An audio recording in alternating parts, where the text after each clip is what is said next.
էր այս պահին կզրուցենք Էդուարդ Շարմազանովի հետ։ Պարոն Շարմազանով, կոնկրետ դատական այս նիստի մասին ինչ տպավորություններ ունեք, ինչ սպասել եւ զուգահեռ այս գործընթացներին, որոնք շարունակվում են 2018-ից հետո նոր Հայաստանում, այսպես կոչված, մենք ականատես ենք լինում Փաշինյանի մարզային գաստրոլներին, ինչ տպավորություններ ունեք այդ գաստրոլներից նաեւ, շնորհակալություն։ Եղեք այնքան շատ հարցեր տվեցիք, եկեք Աշոտյանի ես դատական նիստից ասեմ, հետո կանադառնան կապիտուլյանտների գաստրոլների։ Նախ պարոն Աշոտյանի հետ կապված էս շինծու քաղաքական հետապնդմանը, ինչպես առաջին իսկ օրվանից հայտարարել եմ, սա բացարձակապես քաղաքական հետապնդում է, կապված Արմեն Աշոտյանի քաղաքական գործունեության հետ, մանր վրեժխնդրություն է, ոչ միայն Արմեն Աշոտյանի հանդեպ, այլ նաև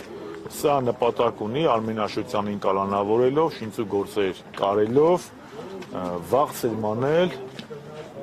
ոչ այնքան ընդդիմադիր գործիչների, որքան հասարակության ընդդիմադիր ազգային հատվածի մոտ, որպեսզի ասեն, եթե Աշոտյան Արմենին են սրանք բռնել, բա որ մենք գնանք մեր գլխին էլ մի գործ կկարենք։ Սա մեկ։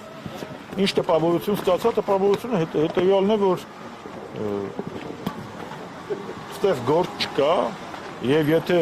ստեղ գոնե մենք 1% սահմանադրության եւ իրավական պետության հետ կապ ունենայինք, այս գործը առհասարակ չէր լինի։ Ինչ վերաբերում է ձեր նշած Էրմենիստանի գաստրոլորներին, գիտեք, դա քաղաքական հնարք է, քաղաքական շոու է, դա միամտություն չէ, դա ծրագրված շոու է Նիկոլ Փաշինյանի կողմից իրականացված, նպատակը հանրությանը ամբողջությամբ նոր սպառողական օրակարգ հրամցնել, որպեսզի ազգային ուժերի կողմից, ազգային գործիչների կողմից, հայ առաքելական սուրբ եկեղեցու կողմից այն կարևորագույն օրակարգը, որը Արցախի, հայրենիքի, պետության, ինքնիշխանության, անկախության, հայկականության, քրիստոնեության, առաքելականության օրակարգը ստվերվի եւ առաջտային դառնա, գիտեք ինչա, ունիտաս կա, կախիչ կա, չգիտեմ, դուշ կա, տրուբապրավոտ կա, էտա։ Մենք ականատես ենք լինում, մենք ցենց ծիծաղում ենք, բայց ինքը հասել է իր նպատակի։ Եթե մենք ցենց լուրջ մարդկանցով այսքանի օր է ամբողջ լրատվական դաշտը մենք էլ հետը քննարկում ենք այդ սանտեխնիկայի օրակարգը։ Այսինքն Նիկոլ Փաշինյանի նպատակը հենց դա է, որ մենք իրական արցախյան, իրական հայկական, իրական Հայաստանի թուրքացման ու ադրբեջանացման սպառնալիքի փոխարեն խոսենք իր երազած պետությունից կամ այդ ժամանակաշրջանից, որտեղ էականը ոչ թե ոգեղենն է, էականը ոչ թե գաղափարաբանությունն է, այլ էականը ստամոքսն է, էականը ունիտազն է եւ կանալիզացիան։ Շնորհակալություն։ հետ կապված 2024 հետ կապված հաշվի առնելով, թե ինչ մարտահրավերներ են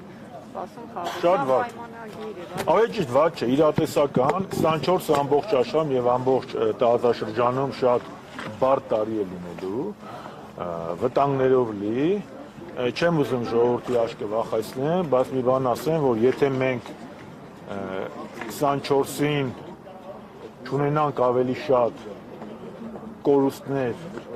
քան ունեցել ենք 23-ին, միգուցե պետք է բավարարված լինենք։ Տեսեք ինչ աննորմալ բան եմ ասում, բայց այդ ասինքն 24 ամբողջ աշխարհում ինքը նաև մեր տարածաշրջան արևմուտք, արևելք, Ռուսաստան, արևմուտք նոր ոխերին պատերազմի կարմիր գծերի տերորման ժամանակաշրջան է։ Մեր տարածաշրջանում տեսնում ենք, որ եւ մեծ մերձավոր արևելքում եւ նաեւ մերձավոր արևելքում շատ լուրջ հակամարտության հոսանքներ կան Իսրայելում, Գազայի հատվածում, Իրանում, այո, եւ այդ իմաստով ուկրաինական ճակատում, ադրբեջանա-իսրայելական մերձեցում, ադրբեջանա-թուրքական ախորժակը եւ պլյուս այդ ամենով հանդերձ Հայաստանում պետականաստեղծ եւ պետականամետ իշխանության բացակայությունը, միայն ու միայն մեզ կարող է վատ, շատ վատ հեռանկար հաղորդել, եթե սրանք մնան։ Սա է, ես իմ հույսը Աստվածն է, ես հույս ունեմ, որ Աստված լուսավոր պայթյունով, իրակը լուսավոր լույսի պայթյունով քաոսը կծրի եւ հայ ժողովրդի բթությունը կծրի եւ կբերի նոր հույս եւ նոր լույս։ Շնորհակալություն։